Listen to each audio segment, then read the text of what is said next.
Good evening. നിങ്ങൾ അല്പം ബുദ്ധിമുട്ടാണെന്ന് എനിക്കറിയാം. പ്രത്യേകിച്ചും പിറകിൽ നിൽക്കുന്നവർക്ക് തന്നെ കാണാനും കുറച്ച് ബുദ്ധിമുട്ടായിരിക്കും.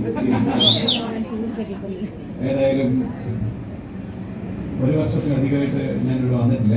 അതുകൊണ്ട് എനിക്കും വളരെ സന്തോഷമുള്ള കാര്യമാണ് ഇവിടെ ഈ പ്രോഗ്രാമിൽ പങ്കെടുക്കുക എന്നുള്ളത്.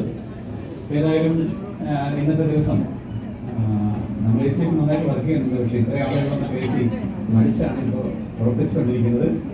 നിങ്ങളെ ഞാൻ കൂടുതൽ ബുദ്ധിമുട്ടിക്കില്ല. എനിക്ക് ആദ്യം തന്നെ അറിയാനുള്ള ഒരു കൗതുകമുണ്ട്. എത്ര ആളുകൾ ഇന്ന് ആദ്യമായിട്ട് പ്രോഗ്രാമിൽ വന്നിട്ടുണ്ടെന്ന് അറിയാൻ ഒരാഗ്രഹമുണ്ട്. ഒന്ന് കൈപൊക്കാവോ? ഇന്ന് ആദ്യമായിട്ട് ആദ്യം തന്നെ എന്താ പറയുക, ഞങ്ങളുടെ സംഘാടകർക്ക് വേണ്ടി ക്ഷമ ചോദിക്കുകയാണ്. ഒരിക്കലും നിങ്ങൾ വിചാരിക്കരുത് ഇങ്ങനെ ബുദ്ധിമുട്ടിക്കുന്നതിൽ നിങ്ങൾ ഒരിക്കലും അവരോട് ദേഷ്യം തോന്നരുത്. നിങ്ങളെ വിളിച്ചു വരുത്തിയിട്ട് ഞങ്ങളുടെ നാട്ടിലൊരു പരിപാടിയുണ്ട്, ഏത്തപ്പഴമില്ലേ, നേന്ത്രപ്പഴ, അത് പഠിപ്പിക്കാൻ വേണ്ടി പരിപാടിയുണ്ട്. നിങ്ങൾ വിജയിക്കാൻ വേണ്ടി നിങ്ങളെ പഠിപ്പിക്കാനിട്ടിരിക്കുകയാണെന്ന് വിചാരിച്ചാൽ മതി.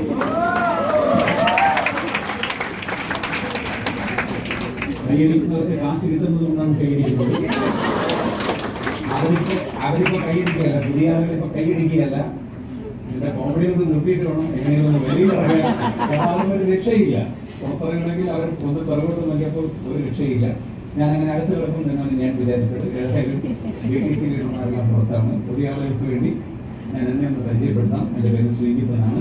ഞാൻ ഇവിടെ നമ്മുടെ കണ്ണൂർ ജില്ലയിൽ തന്നെ പുതുക്കോർമ്മയടുത്ത് കണ്ണവത്താണ് എൻ്റെ വീട്.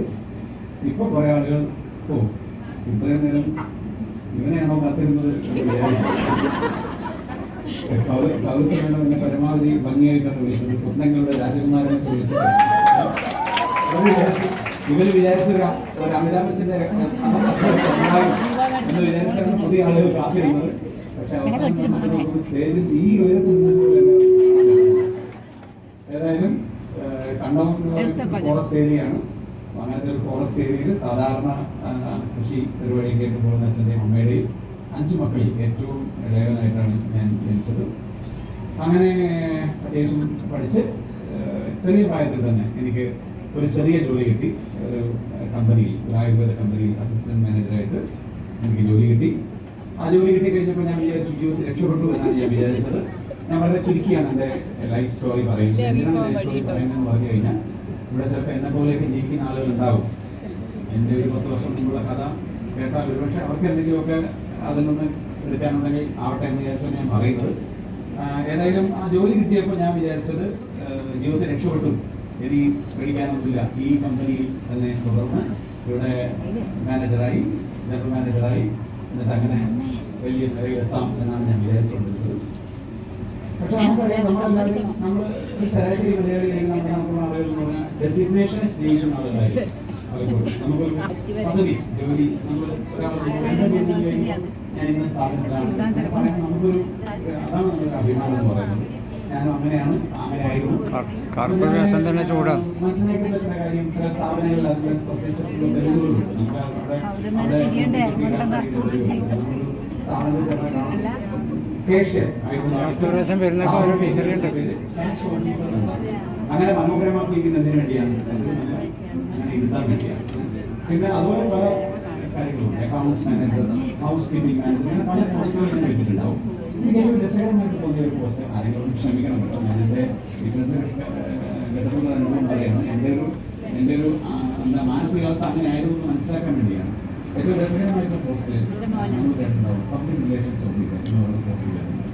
ഒരു സ്ഥാപനത്തിൽ നിന്ന് എന്തെങ്കിലുമൊക്കെ സേവനമോ അല്ലെങ്കിൽ എന്തെങ്കിലുമൊക്കെ സാധനമോ വാങ്ങിച്ചിട്ട് അതിലെന്തെങ്കിലും പരാതി, കംപ്ലൈൻറ്റ് ഉണ്ടാകുമ്പോൾ ഈ കസ്റ്റമേഴ്സ് വന്ന് തെറി വിളിക്കുന്ന പോസ്റ്റാണ് ശരിക്കും പറഞ്ഞാൽ പബ്ലിക് റിലേഷൻസ് ഓഫീസർ എന്ന് പറയുന്നത്. അപ്പോൾ തെറി കേൾക്കുന്നതിന് വേണ്ടിയിട്ടും വളരെ മനോഹരമായിട്ടുള്ള പോസ്റ്റുകൾ നമ്മൾ ഉണ്ടാക്കിയിട്ടുണ്ട്.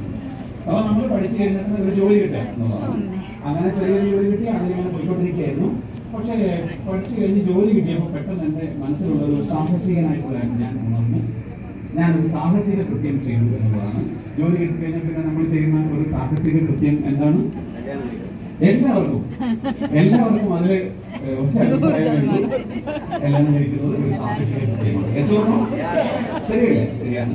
കുടുംബമായിട്ട് ഇവിടെ വന്നിരിക്കുന്ന പുരുഷന്മാർ പ്രത്യേകിച്ചും ഇവിടെ ആവശ്യത്തിന് എന്തെങ്കിലുമൊക്കെ വീട്ടിൽ പോകേണ്ടതാണ്. ഭാര്യയോടൊപ്പം ഒന്ന് മൗനമായിട്ട് ഇരുന്നാൽ മതി എന്നുള്ളതാണ്. ഏതായാലും ഞാൻ ഈ സാഹസിക കൃത്യം വളരെ ചെറുപ്പത്തിൽ തന്നെ ചെയ്തു എന്നുള്ളതാണ്. കല്യാണം കഴിഞ്ഞപ്പോൾ ചെലവ് വർദ്ധിക്കാൻ തുടങ്ങി അല്ലേ? തീർച്ചയായിട്ടും ഞാൻ എൻ്റെ കല്യാണം കഴിയുന്നതിന് മുമ്പ് പൈസ എങ്ങനെ ചെലവാക്കണം എന്ന് അറിയാത്ത ഒരാളായിരുന്നു. എങ്ങനെയാണ് പണം കൈകാര്യം ചെയ്യേണ്ടത് എന്ന് അറിയാത്ത ഒരാളായിരുന്നു. നിങ്ങളുടെ അവസ്ഥ എനിക്ക് അറിയില്ല. സത്യത്തിൽ എനിക്ക് ഉറപ്പുണ്ട്, കല്യാണം കഴിച്ചതിന് ശേഷമാണ് ജീവിതത്തിന്റെ പച്ചയായ മുഖം ഞാൻ കാണാൻ തുടങ്ങിയത് എന്നുള്ളതാണ്. പിന്നെ ഓരോ ബാധ്യതകൾ വരാൻ തുടങ്ങി. കുറച്ച് നമ്മുടെ വരവ് അങ്ങോട്ട് ചെലവിനനുസരിച്ച് വരുന്നില്ല. എന്ത് ചെയ്താലും നമ്മുടെ ചെലവ് കൂടിക്കൊണ്ടേയിരിക്കുകയാണ്. അപ്പൊ അങ്ങനെ ചെലവ് കൂടിക്കൊണ്ടേയിരുന്നു, വരവ് കൂടുന്നില്ല.